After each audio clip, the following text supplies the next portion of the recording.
"Give me food and I will save your children," said the homeless boy to the millionaire. And a miracle happened. She, used to paying for everything, didn't believe him, but took the boy home anyway. Days later, the paralyzed triplets began to move, and chaos swept through the elite. Because when healing came from the streets and not from hospitals, the world wanted to call faith a fraud. If this story interested you, don't forget to subscribe to our channel and tell us which city you're watching from. Continuing. New York City traffic was more chaotic than usual that Friday afternoon. Helen Vance breathed deeply, trying to remain calm as her driver maneuvered the luxurious armored car between the stopped vehicles on Fifth Avenue. Through the tinted window, the world seemed distant, just like everything in her life for exactly 2 years. "Arthur, let's try Park Avenue." "This traffic jam isn't going to move," Helen ordered, checking her state-of-the-art cell phone messages once more. As the driver nodded with a brief "Yes, ma'am," Helen slid her fingers across the screen, checking the latest stock market quotes. VanceTech, her technology company, had grown exponentially in recent years, becoming one of the largest powers in the North American market. Forbes magazine had placed her on the list of the most influential women in the United States, and the Wall Street Journal frequently published analyses of her impressive ability to multiply investments. The car stopped at another red light. Helen barely noticed. Her thoughts were already on the next meeting, on strategies for international expansion, on new contracts. Work was all that was left. Work was her escape, her redemption, her penance. It was then that a light tap on the car window pulled her from her thoughts. Helen looked up, irritated by the interruption. On the other side of the tinted glass, a thin boy in tattered clothes waved timidly. His face was smudged with dirt, but his eyes— there was something in his eyes that immediately disconcerted her. "Drive on, Arthur," she ordered, returning her attention to her cell phone. The driver didn't move. "Ma'am, the light is still red," the man replied politely. Another tap on the window.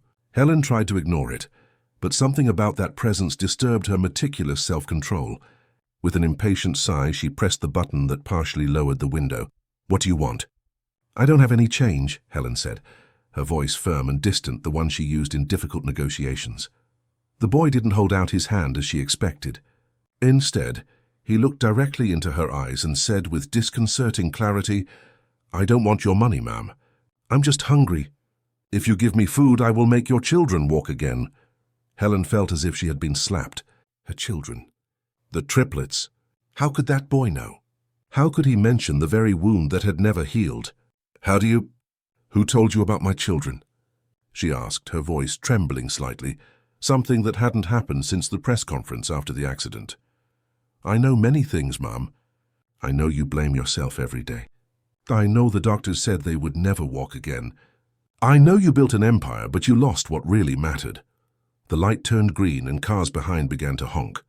Helen couldn't move, mesmerized by the eyes of that boy who seemed to see through her armor of a successful executive. "Arthur, pull over right there," she ordered, pointing to a nearby spot. "Ma'am, I don't think it's safe." "Pull over," she repeated firmly. When the vehicle parked, Helen got out, ignoring the security protocols she always followed strictly. The boy waited on the sidewalk, not approaching, showing no fear or anxiety. Up close, Helen realized he was younger than he appeared, perhaps 12 or 13. His curly hair was unkempt, and his clothes, though worn, were surprisingly clean for someone living on the streets. "What's your name?" Helen asked, maintaining a cautious distance. "Gabriel," he replied simply. "And how do you know about my children, Gabriel?" "I just know. Just like I know you were in London when it happened. Just like I know Luke suffered the most severe injuries, that Peter has nightmares every night, and that Matthew stopped speaking after that day." Helen felt her legs weaken. No one but her family, the doctors, and Mrs. Newman, the governess, knew these details. Not even the press, with all its voracity for sensational stories, had managed to get such precise information about the triplets. "What do you really want?" she asked, her voice now low, almost a whisper. "I told you, ma'am. I'm hungry, and I want to help your children." Something in that gaze conveyed an impossible serenity for a street boy. Helen Vance, the woman who never made decisions based on emotion, the executive who calculated every step with mathematical precision, did something completely out of her protocol. "Get in the car." The drive to the mansion in the Upper East Side was silent.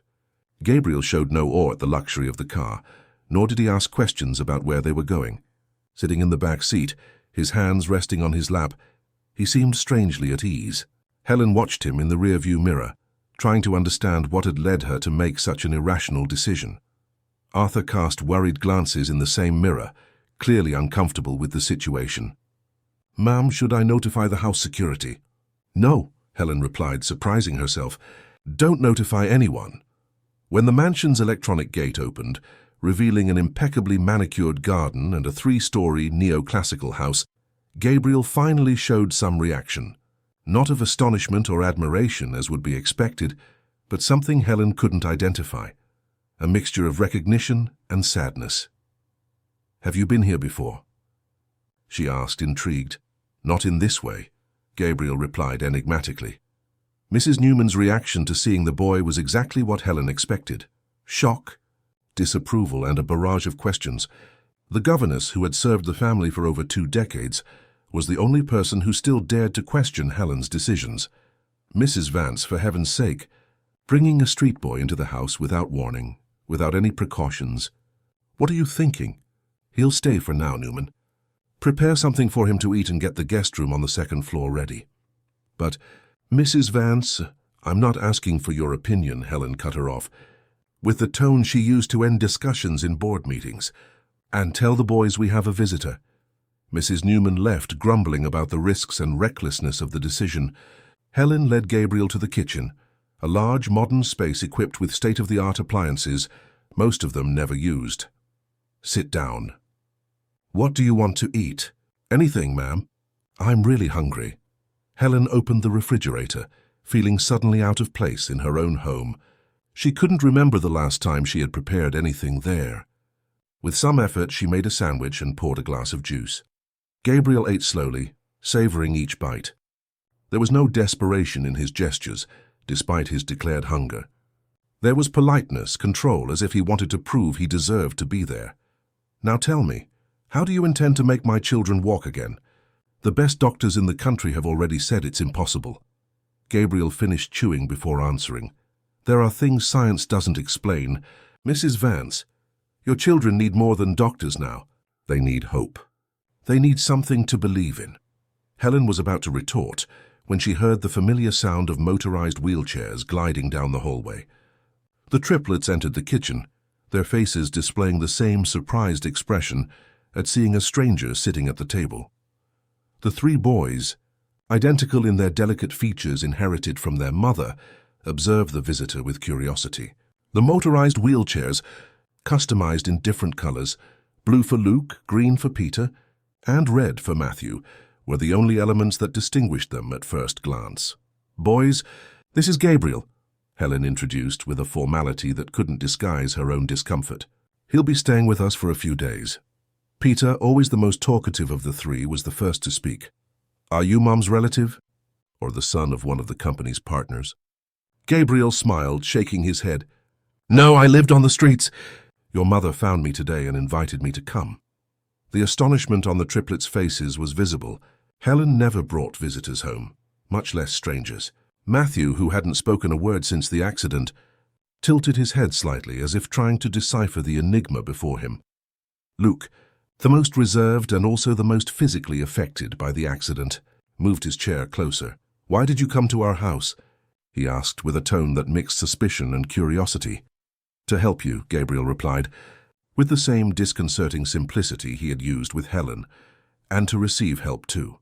Mrs. Newman returned to the kitchen, still visibly displeased. "The room is ready, Mrs. Vance. I've set aside some of the boys' old clothes that might fit." "Thank you, Newman. Gabriel, I'll leave you with Newman so you can take a shower and get settled. We'll talk more later." Helen left the kitchen and headed to the office, her refuge in recent years. She needed to process what was happening, to understand why she had brought that boy home. It was a decision completely outside her rational pattern. "You're going crazy, Helen," she murmured to herself as she typed her computer password. "Completely lost your mind." Meanwhile, upstairs, Gabriel entered the immense guest bathroom, larger than many apartments. Mrs. Newman explained how the shower worked, showed him the towels, the toiletries. "Everything you need is here." I left clean clothes on the bed. When you're done, come down for dinner. Gabriel thanked her with a smile. When the governess left, closing the door, the boy observed his reflection in the mirror. His eyes, deep and serene, contrasted with his fragile appearance. For an instant he seemed to converse silently with his own image, as if seeking confirmation for a greater purpose. Dinner that night was different from all others in the Vance mansion. For the first time in 2 years, Helen didn't bring work to the table. The triplets, normally silent and apathetic during meals, asked Gabriel questions: where he came from, how long he had lived on the streets, what it was like not to have a home. The boy answered honestly but without drama. He spoke of life on the streets with a maturity that did not match his age, without arousing pity, only a kind of respect. He told of other boys he had met, of places where he had slept, of people who had helped him along the way. "And your parents?" Peter asked, always direct in his curiosities. "Peter!" Helen reprimanded. "That's not a question to ask." "It's okay, Mrs. Vance," Gabriel reassured. "I don't remember my parents. I grew up in a shelter until I was 8. Then I ran away and have been living on my own." "But you're too young to live alone," Peter commented. "It must be scary. Sometimes it is. But I've learned a lot. I've learned to see people for who they really are, not just their appearances." "What do you mean by that?" Helen questioned, intrigued. "I mean that people in mansions can also be lonely. They can be trapped even without bars. They can be hungry even with a full refrigerator." The silence that followed was profound. Helen felt as if the boy spoke directly to her soul, exposing fragilities she struggled to hide. It was Matthew who broke the silence, unexpectedly. With a gesture, he drew everyone's attention. His hands moved in signs, the language he had adopted after becoming mute. Peter translated emotionally. "He's asking if you can tell us a story before bed." "Like we used to." "Before the accident." Helen felt a lump in her throat. Matthew hadn't asked for stories since that fateful night, when she decided to travel to London, leaving her children with a temporary nanny, as Mrs. Newman had to be away due to family problems. The decision that changed everything. "Of course I can," Gabriel replied with a gentle smile. "I know many stories." After dinner, against all expectations, Helen accompanied the four to the triplets' shared bedroom. It was a spacious environment, adapted for the boys' special needs, with 3 hospital beds, medical equipment discreetly placed, and decor that tried without much success to maintain a childlike atmosphere despite the assistive technology. Gabriel sat in a chair between the beds while Helen stood near the door. Like an observer displaced from a family scene, she no longer knew how to integrate into. "I'm going to tell the story of a bird that forgot how to fly," Gabriel began. His voice changed, gaining a melodious, almost hypnotic cadence. "It lived in a golden cage, had everything it needed, food, water, toys. But it had forgotten the feeling of freedom, the wind beneath its wings, the infinite sky." Helen watched, fascinated, her children's faces. For the first time in a long time, they seemed truly engaged, present, emotionally connected. Even Matthew, normally inexpressive, had bright eyes fixed on Gabriel. One day, a tiny hummingbird landed near the cage. It was so small it could pass between the golden bars. "Why don't you fly?" it asked the hummingbird. "Because I'm trapped," replied the bird. "No, you're not," said the hummingbird. "The bars are wide enough. You just forgot how to fly." Gabriel continued the story, talking about how the hummingbird taught the bird to rediscover its wings, to trust its own power. Helen perceived the metaphor, felt its weight, its message directed not only to the boys but to herself. When the story ended, something extraordinary happened. Luke, the most physically compromised, raised his right arm, a movement doctors had said was impossible due to neurological damage. It was a small, almost imperceptible gesture, but for Helen it was like witnessing a miracle. "Mom, did you see that?" Luke moved his arm. Peter exclaimed, enthusiastic. Helen approached, incredulous. "Luke, son, can you do that again?" The boy concentrated and, with visible effort, raised his arm again. A smile lit up his face, the first in a long time. This is incredible," Helen stammered, alternating her gaze between her son and Gabriel, who watched the scene with serene satisfaction. "I said I would help your children, Mrs. Vance," Gabriel commented, without arrogance, merely stating a fact. "This is just the beginning." That night, Helen couldn't sleep. Sitting on her balcony, She watched the moon through the treetops in the garden. Her mind, trained to analyze data, projections, and market strategies, tried fruitlessly to find a logical explanation for what she had witnessed. Luke had moved the arm that, according to MRI scans and multiple medical opinions, was permanently compromised. Matthew had shown more emotion in one night than in the past 2 years. Peter, always the most adjusted of the three, seemed to have regained some of the joy that characterized him before the accident. And all of this because of a street boy, in tattered clothes and deep eyes, who had appeared out of nowhere, tapping on her car window. The phone rang, jolting her from her thoughts. It was late, past midnight. The caller ID showed a name she didn't expect, Richard Miller, her ex-husband and father of the triplets. Helen? Are the boys okay? Richard's voice sounded worried. They are, Richard. Why the call at this hour? I can't explain. I had a strange feeling, an intuition. I felt I should call, check how things are. Helen hesitated. Her relationship with Richard had deteriorated after the accident. He never verbalized it, but she knew deep down he also blamed her for not being present that day. His visits to the children became sporadic, tense, laden with mutual guilt and resentment. Something happened today, she finally said.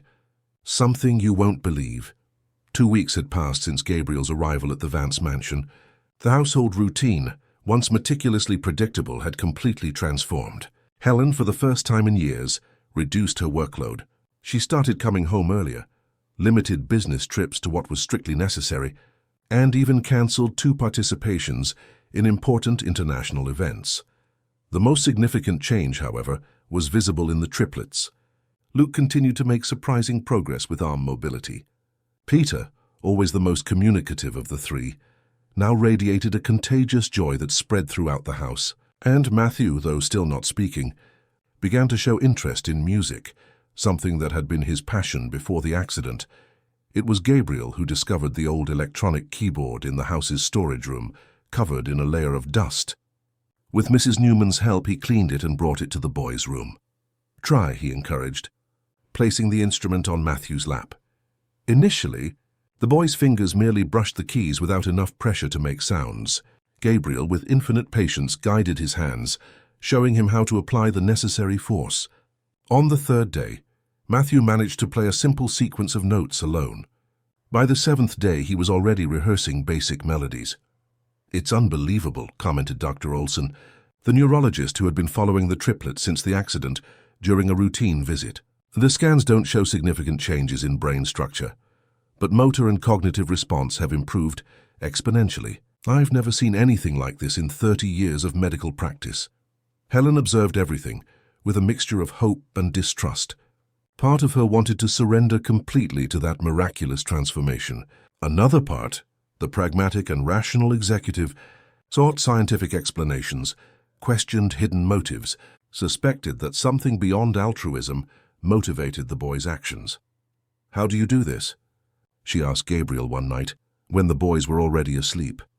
They were on the back porch, a cozy space that had been neglected in recent years and that the boy had helped revitalize, watering dried plants and removing dead leaves. It's not me who does it, Mrs. Vance, it's them. I just believe they can.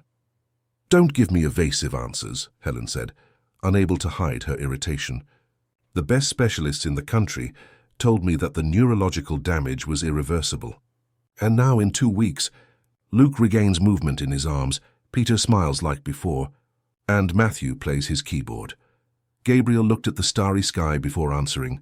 Have you ever noticed that we spend most of our time looking for explanations for bad things that happen, but rarely question why good things happen? The answer disarmed Helen momentarily. It was true. When the accident occurred, she spent months obsessed, demanding detailed explanations from doctors, suing the security company that had failed to protect her home, looking for culprits. Do you want a scientific explanation? I don't have one. Do you want to know if I have some hidden interest? Not that either. The truth is simpler.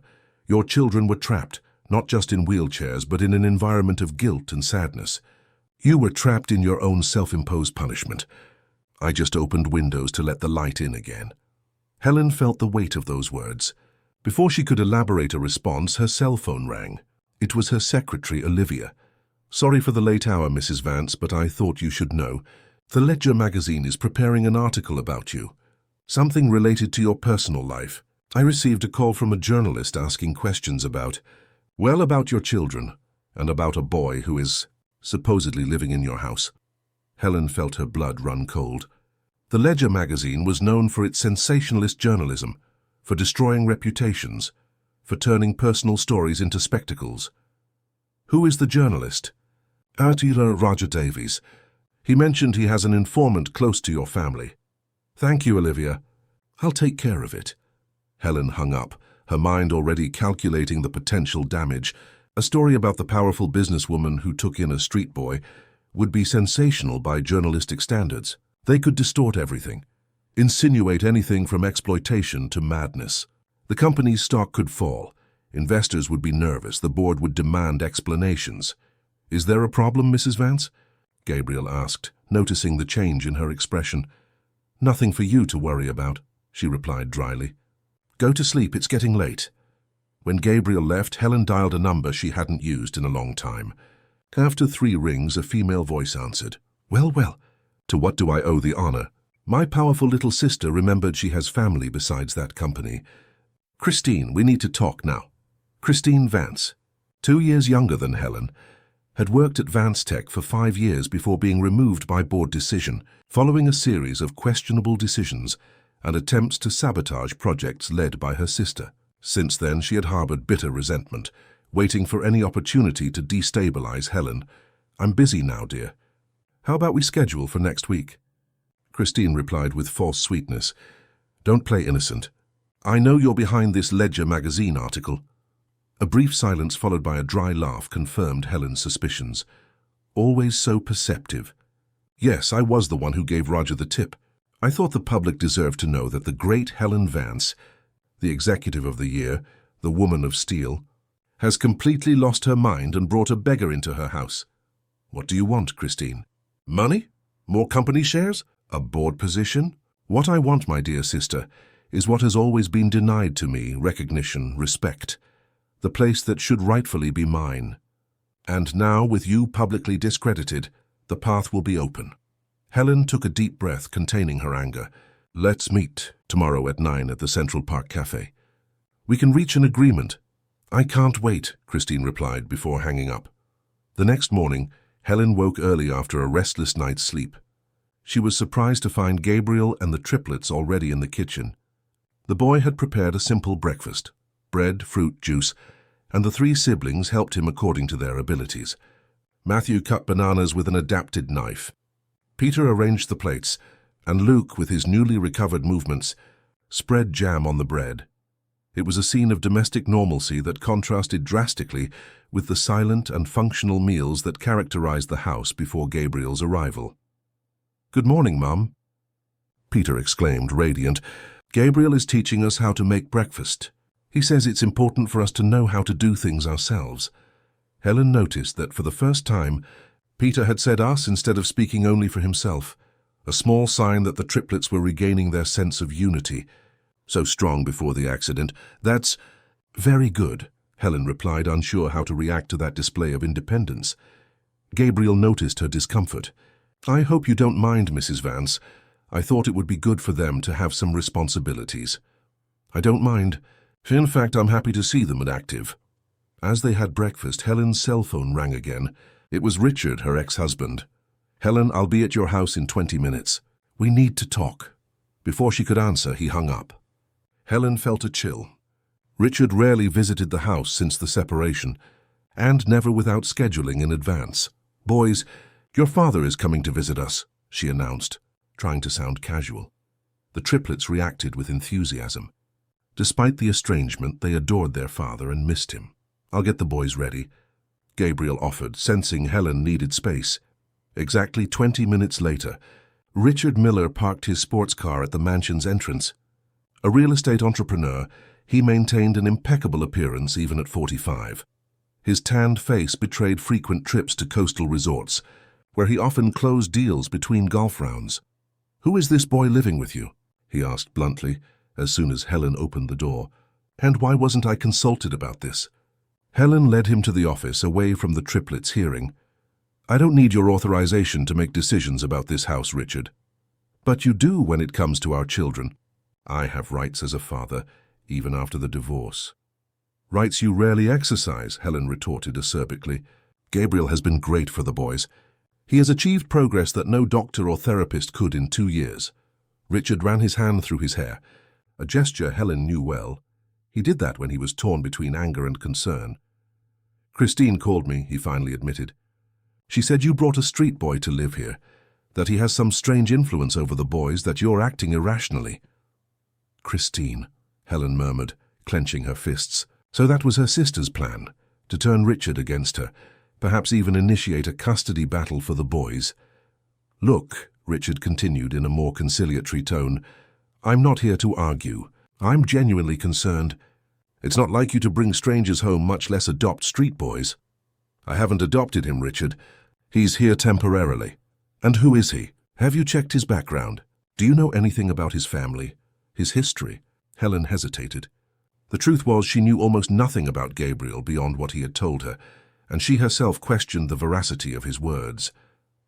Come meet him, she proposed. See with your own eyes what he has done for the boys. Reluctantly, Richard followed her to the living room, where Gabriel and the triplets were putting together a complex puzzle. The scene they found left Richard paralyzed. Luke was using both arms to position pieces. Peter enthusiastically explained strategies, and Matthew, though still silent, was completely engrossed in the activity, his eyes bright with concentration. Dad, Peter exclaimed upon seeing him, come see the puzzle we're putting together. Gabriel said it's a replica of St. Patrick's Cathedral. Richard approached slowly, his eyes fixed on Luke, whose movements, though limited, were much more extensive than on his last visit. Luke, you're moving your arms, he stated, his voice choked. Yes, Dad. I started a few days ago. Gabriel has been helping me with exercises. Richard looked at Gabriel, who remained discreetly apart, allowing the father to have his moment with his children. It's a pleasure to meet you, Mr. Miller, the boy said, extending his hand with disconcerting maturity. Richard automatically shook the offered hand, still stunned by what he was witnessing. How did you do this? He asked, alternating his gaze between Gabriel and Helen. It wasn't me who did it, sir. Your children always had this potential. They just needed to believe again. Helen's cell phone vibrated in her pocket. A text message from her assistant. Urgent. Christine gave an interview to the Ledger. Article out tomorrow. The board is calling. Richard, we need to talk privately, Helen said, trying to maintain her composure. Gabriel, can you stay with the boys? Of course, Mrs. Vance. In the office, Helen showed the message to her ex-husband. Your sister is determined to destroy me, Richard. And she's using our children as a weapon. What did she say in the interview? I don't know yet, but I can imagine that I went crazy after the accident, that I brought a street boy home, that I'm putting the triplets at risk. Richard was silent for a few moments, processing the situation. What you saw in the living room, he began hesitantly. Is that real? Is Luke really regaining movement? It's real, Helen confirmed. All three are improving in ways doctors deemed impossible. And this boy Gabriel, how much do you know about him? Helen took a deep breath. Honestly, almost nothing. He appeared tapping on my car window, said he would make our children walk again if I gave him food. Something about him. I can't explain it, Richard. Something made me trust him.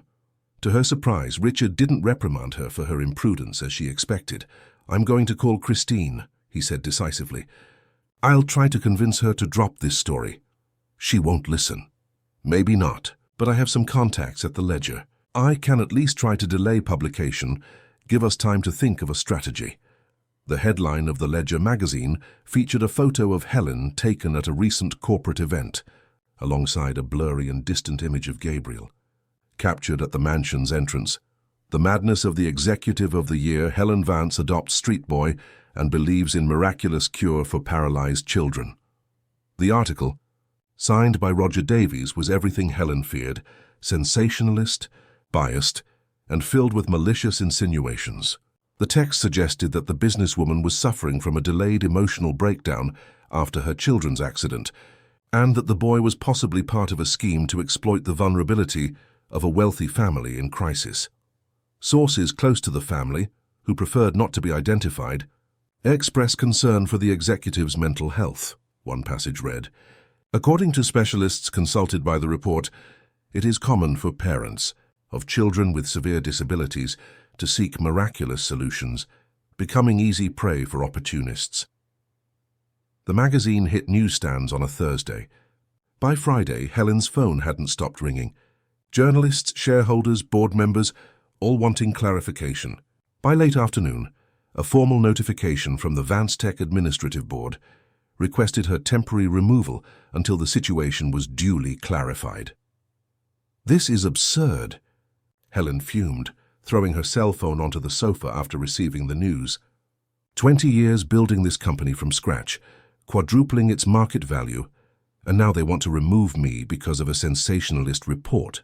Mrs. Newman, who witnessed the outburst with a worried expression, commented timidly, "If you'll permit me, Mrs. Vance, perhaps it would be best for the boy to leave for a while, until this storm passes." The suggestion caught Helen by surprise. In recent days, Mrs. Newman had become a fierce defender of Gabriel.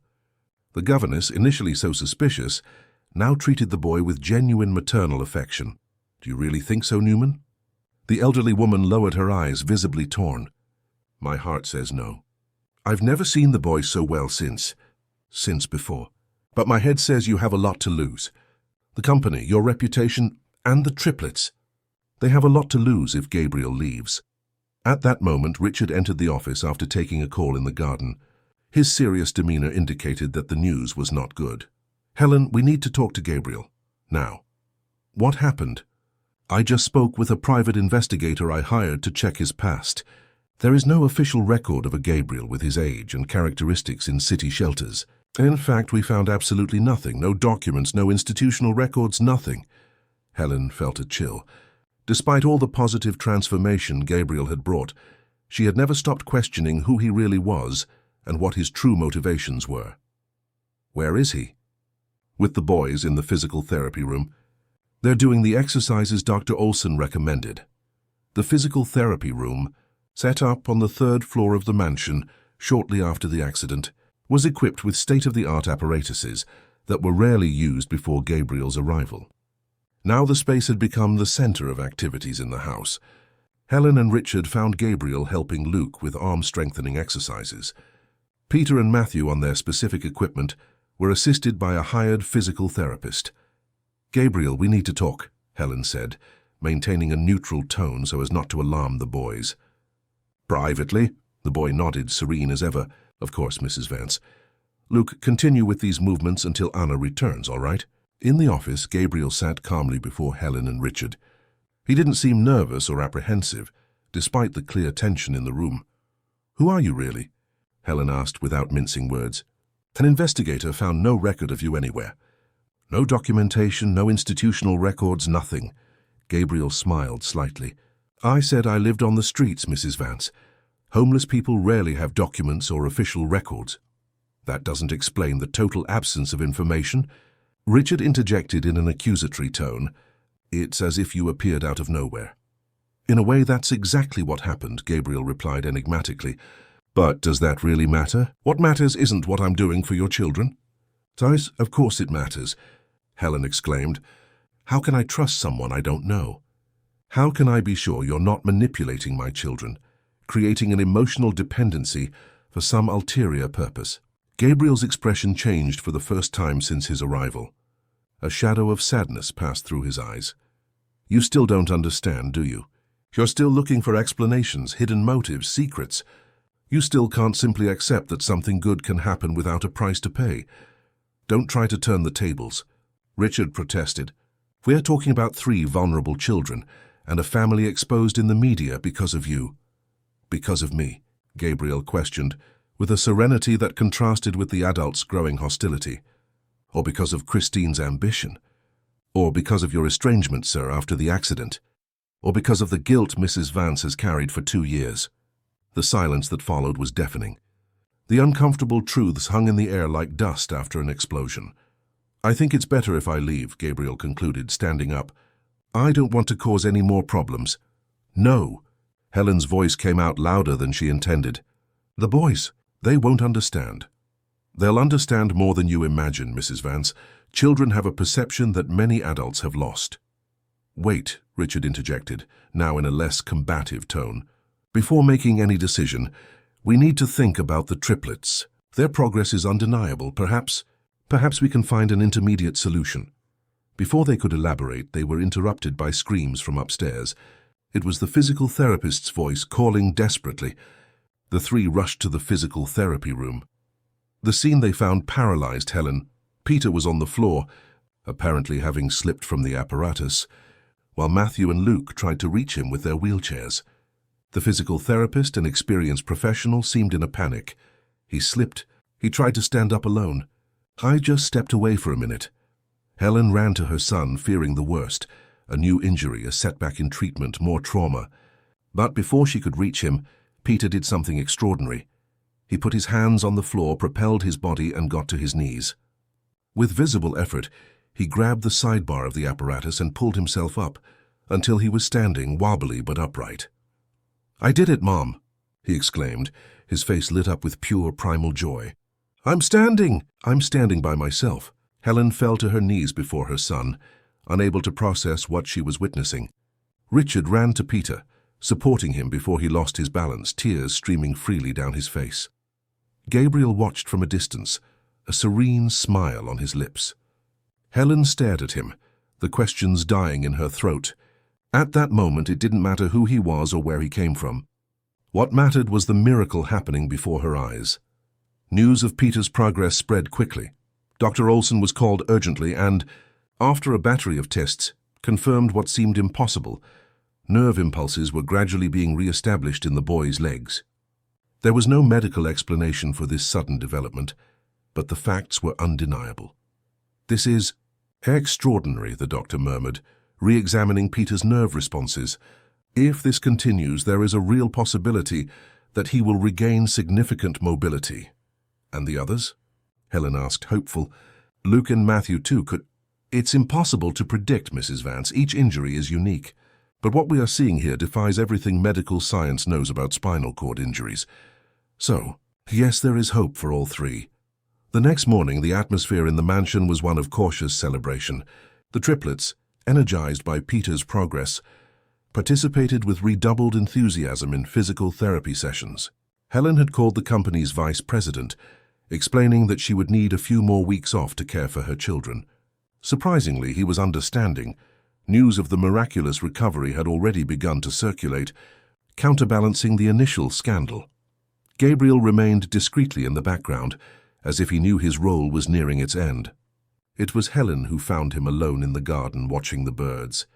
"You knew this would happen, didn't you?" she asked, sitting beside him on the wooden bench. "From the beginning, you knew Peter would stand again." Gabriel did not answer directly. Instead, he pointed to a particular bird flying in circles above them. "That's an American robin. It looks so free now, doesn't it? But when I first found it, it had a broken wing. It stayed on my shoulder for weeks until it healed. Now it flies higher than all the others." Helen watched the bird, understanding the metaphor. "Is that what you do? Heal the broken?" Gabriel smiled. "Not exactly. I just remind people that they were never really broken. They just forgot how to fly." "The magazine, the scandal. Did you foresee that too?" "Some storms are necessary, Mrs. Vance. They clear the air, reveal weak foundations, show what truly matters."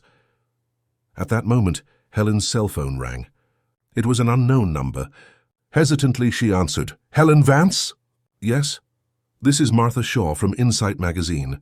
We are aware of the article published by the Ledger and would like to hear your side of the story, especially after the rumors about the miraculous recovery of one of your children." Helen looked at Gabriel, who nodded encouragingly. "Yes, we can talk," she replied, surprising herself with the calm in her voice. "But it won't just be about me. It will be about my 3 children. And about a special boy who taught us to believe again." After hanging up, Helen remained silent, contemplating the change in her perspective. Just a few weeks ago, she would have refused any contact with the press, would have hidden behind advisors and lawyers. Now she felt ready to tell her truth, to expose her vulnerability, to share the miracle she was experiencing. "You're also healing, Mrs. Vance," Gabriel observed softly. "Perhaps more than your children. Before she could answer, they heard a call from the house. It was Mrs. Newman waving frantically from the back door. "Mrs. Vance! Come quickly! It's Matthew!" Helen's heart pounded. They ran back into the house, fearing the worst. But what they found in the music room was another scene of a miracle. Matthew was sitting at the old piano, the one that had belonged to Helen's grandfather and that no one had played for years. His fingers glided hesitantly over the keys, producing loose notes that gradually formed a simple, familiar melody, the lullaby Helen used to sing to the triplets when they were babies. But the real miracle came next. As he played, Matthew opened his mouth and, for the first time in 2 years, his voice emerged, fragile but clear, accompanying the melody, "Twinkle, twinkle." "Little star." Helen covered her mouth with her hands, unable to hold back her tears. Luke and Peter, who were watching their brother from across the room, also had tears in their eyes. Richard, who had just arrived for another visit, remained paralyzed in the doorway, witnessing the moment. Gabriel watched the scene with a serene smile. He had fulfilled his promise. The triplets were finding their way back, not only to physical mobility, but to the full life that trauma had interrupted. That night, after the boys had fallen asleep, exhausted but happy with the day's events, Helen found a small note on her pillow. The handwriting was childlike but clear. "It's time for me to go. My mission here is accomplished. Always remember, the true miracle is not me, but the capacity for love and healing that exists within each of you. Gabriel." Helen ran through the mansion's corridors, searching every room, calling desperately for the boy.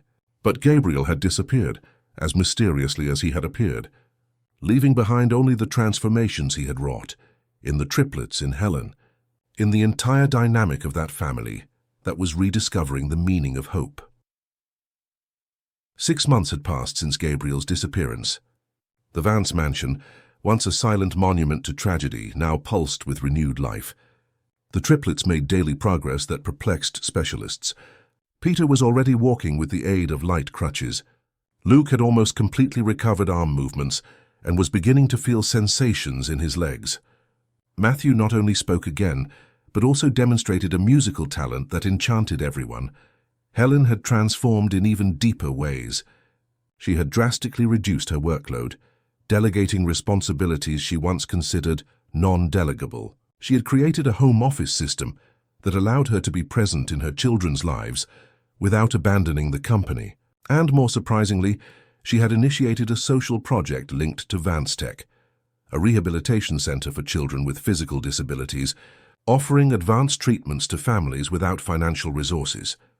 The interview given to Insight magazine had changed public perception. Instead of a cold executive in emotional collapse, Helen was portrayed as a resilient mother who had found a path to redemption through a mysterious encounter. The repercussions were so positive that other magazines and television programs sought to tell her story. Richard had become a constant presence in his children's lives. Initially motivated by the miraculous recovery, he eventually rediscovered the joy of active fatherhood. Old resentments between the ex-couple were gradually replaced by a partnership focused on the triplets' well-being. Christine, after the failure of her attempt to destabilize her sister, had distanced herself even further. Rumors circulated that she was abroad, possibly trying to rebuild her reputation away from the scandal she herself had helped create. On a sunny Sunday afternoon, the mansion welcomed visitors for the first time in many years. Families served by the new rehabilitation center invited for a celebratory lunch. The garden, once impeccably ordered but rarely enjoyed, now accommodated tables under colorful awnings, a small jazz band, and children running or moving in adapted wheelchairs. Helen watched the scene from the balcony, a sense of fullness replacing the emptiness that had consumed her for so long. Mrs. Newman approached, carrying a tray with lemonades. "Who would have thought, Mrs. Vance? This house has never had so much joy." "It's true," Helen agreed, accepting a glass. "Sometimes I wonder if all this is real, if I won't suddenly wake up and discover it was just a dream." "The boy, Gabriel, do you still think about him?" "Every day," Helen admitted. "I still have so many questions. Who was he really? Where did he come from? Where did he go? I hired investigators, searched shelters, orphanages, even psychiatric hospitals. It's as if he never existed." Mrs. Newman smiled enigmatically. Perhaps he didn't need to exist in the way we think. Perhaps he was exactly what we needed him to be, a messenger, a catalyst. Helen reflected on those words. Despite all her rationality, there was something in the experience with Gabriel that made her question her understanding of the world, of reality, of the limits between the possible and the impossible. Peter approached, walking slowly with his crutches. "Mum, there's a lady who wants to talk to you." She said, "It's important." Helen followed her son to a quieter area of the garden, where an elderly woman of humble appearance awaited her. She wore simple but clean clothes, and her time-worn face conveyed a serenity that reminded Helen of Gabriel. "Mrs. Vance, my name is Constance O'Connell. I worked as a volunteer at Hope Haven Shelter for over 30 years. Hope Haven Shelter? Helen repeated, trying to remember if she had visited such a place during her search for Gabriel. Yes, it closed 5 years ago, after a fire. I saw your story on television about the boy who helped your children. About Gabriel, Helen's heart quickened. You knew him? The elderly woman nodded, opening a worn bag from which she took out an old yellowed photograph. This was Gabriel. Helen took the photo with trembling hands. It showed a group of children in front of a modest building. Among them, a boy of approximately 12 years old, with serene eyes and a discreet smile, unmistakably Gabriel. "When was this photo taken?" she asked, her voice choked with emotion. 25 years ago, Constance replied. Gabriel arrived at the shelter at 2 years old. His parents had been in a car accident. He was a special boy, calm, observant, with a unique ability to comfort others. The younger children adored him. The staff did too. And what happened to him? Constance's expression changed, becoming somber. He fell ill when he was 13, a rare condition of the nervous system. The doctors did what they could, but he didn't make it. Helen felt as if the ground disappeared beneath her feet. "Are you telling me that Gabriel—" "Passed away many years ago, yes," Constance completed softly. "That's why I was so impressed when I saw the report. The description, the details. It was as if I was hearing about our Gabriel, including the way he always said that some people just needed to be reminded of how to fly. But that's impossible," Helen murmured, looking at the photograph again. "The boy who was in my house, he was real. My children knew him, my ex-husband knew him, the entire medical team saw him." Constance smiled gently. "Mrs. Vance, I've spent my entire life caring for abandoned children, witnessing so much suffering, and also so many small miracles. I've learned that there are things in this world that we cannot explain, only accept with gratitude." Before Helen could respond, Luke and Matthew approached. Matthew carried his portable keyboard, eager to show a new song he had learned. "Mum, I want to play for you and for the visitor," he announced, with the regained ease that so delighted Helen. "Of course, son. This is Mrs. O'Connell." Matthew smiled at the lady and began to play. It was a soft, almost ethereal melody that Helen did not recognize.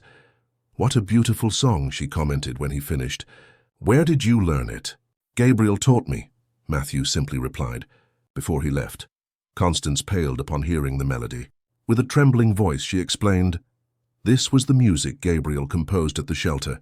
It was never written down, never recorded. He played it on the old piano in the common room, saying it was a message of hope for anyone who knew how to listen." The silence that followed was filled by the distant murmur of the other people in the garden, oblivious to the extraordinary moment unfolding in that reserved corner. "How is this possible?" Helen murmured, more to herself than to the others. Luke, who had been watching everything intently, commented, "Gabriel always said that miracles happen every day. Most people just don't know how to recognize them." Constance excused herself shortly after, gently declining the invitation to stay for lunch. She left Helen with a small leather-bound diary. This was his. "We found it among his belongings. Perhaps it will help you find some answers, or perhaps it will bring more questions. Either way, I think he would want you to have it." That night, after the party ended and the triplets had fallen asleep, Helen sat on her balcony with the diary in her hands.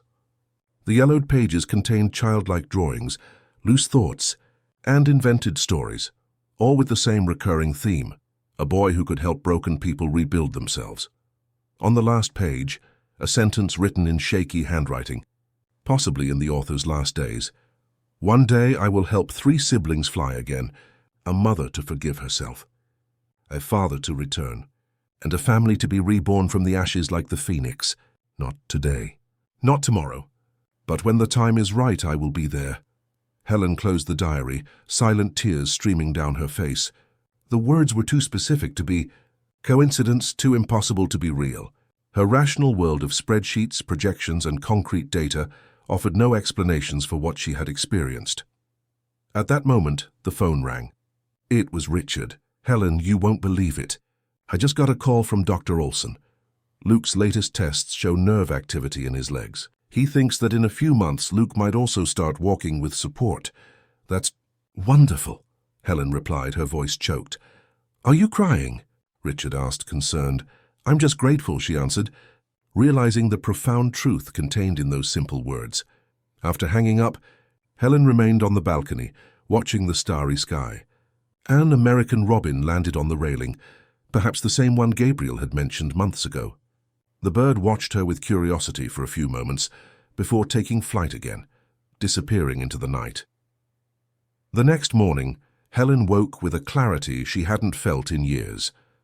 She called her assistant, giving precise instructions for a significant change at Vanstech. 30% of annual profits would be allocated to Foundation Wings, a new organization to be created to serve vulnerable children, with a special focus on innovative treatments for physical disabilities. Shareholders would probably resist. The board would question her sanity again. Market analysts would predict drops in stock. But for the first time in her corporate life, Helen Vance didn't care about these immediate reactions. She had learned from Gabriel, whether he was a street boy, an angel, or something science still couldn't explain, that some truths transcended the world of numbers and concrete evidence.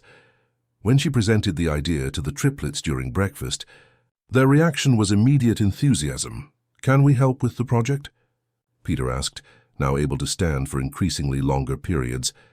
We could talk to the other children, tell our story. I could teach music, Matthew offered, now as talkative as his brother. Music helped a lot in my recovery. And I could show them the exercises Gabriel taught me, Luke added, moving his arms in demonstration. Helen felt her heart overflowing with pride. Her children, once prisoners of their damaged bodies and the environment of guilt she herself had created, now thought of reaching out to others, of transforming their pain into purpose. The following week, when officially announcing the creation of Foundation Wings, Helen surprised everyone by revealing that she would step down as CEO of Vanstech to dedicate herself fully to the new project. Richard, equally transformed by the experience of recent months, offered to be the main investor, in addition to Helen herself. Insight magazine's article gained a sequel, this time focused on the Foundation's creation and Gabriel's mysterious story. Unlike the Ledger's sensationalist approach, the report treated the topic with respect and depth, exploring the multiple layers of a story that defied conventional explanations. A month after the Foundation's activities began, Helen received an unexpected call. It was Christine, her sister. I saw the report, she said without preamble. About the Foundation, about the boy. Christine, Helen replied cautiously. It's good to hear your voice. There was a tense pause before Christine continued. I was wrong. About many things. And I've had a lot of time to think these past few months.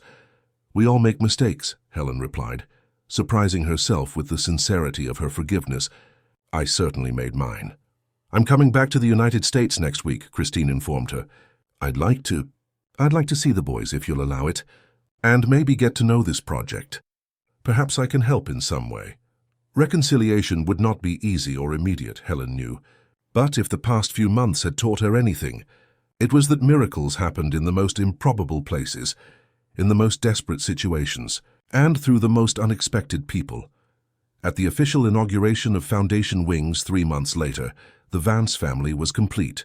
Helen, the triplets, Richard, and even Christine, who had begun working in the fundraising department, applying her negotiation talent to a truly meaningful cause. The rehabilitation center, built in record time, was already serving dozens of children. In the entrance hall, a huge mural displayed photos of all of them, each with their unique story of overcoming challenges. In the center of the mural, a single highlighted photo, Gabriel smiling serenely, with the triplets around him. During the inauguration ceremony, it was Matthew who gave the main speech, something unthinkable months before, when he still lived in self-imposed silence. His clear and confident voice echoed through the auditorium. We all know the saying, when one door closes, another opens. But sometimes we are so fixed on the closed door that we don't notice the open window. That's what Gabriel taught us, to look at the windows, not the doors, to see possibilities, not limitations. Some will say that what happened to my brothers and me was an inexplicable miracle. Others will seek scientific explanations, perhaps some neurological mechanism not yet understood by current medicine. It doesn't matter. The true miracle was not walking again, or in my case, speaking. The true miracle was learning to live fully, regardless of our physical conditions. After the ceremony, as guests socialized in the center's garden, Helen found a moment to be alone in the small grove that surrounded the property. She carried Gabriel's diary with her, which now rarely left her side. A gentle breeze rustled the leaves of the trees, and for a fleeting instant, Helen had the impression of seeing a curly-haired boy smiling among the bushes. When she blinked, the vision had disappeared. "Thank you," she murmured to the wind, "for reminding me how to fly." On her way back to the event, Helen felt a profound peace. It didn't really matter who Gabriel was, a street boy with extraordinary gifts, a benevolent spirit, or perhaps just a catalyst sent at the exact moment she and her children needed him most. What mattered was the legacy he had left, a reconstructed family, 3 children rediscovering their wings, and a purpose that transcended corporate success and social conventions, a purpose that, as Gabriel had said, simply consisted of acting with love.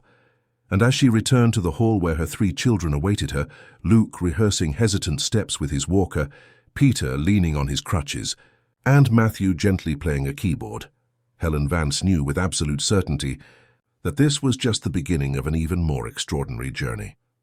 End of story. Dear listeners, we hope Helen and Gabriel's story has touched your hearts.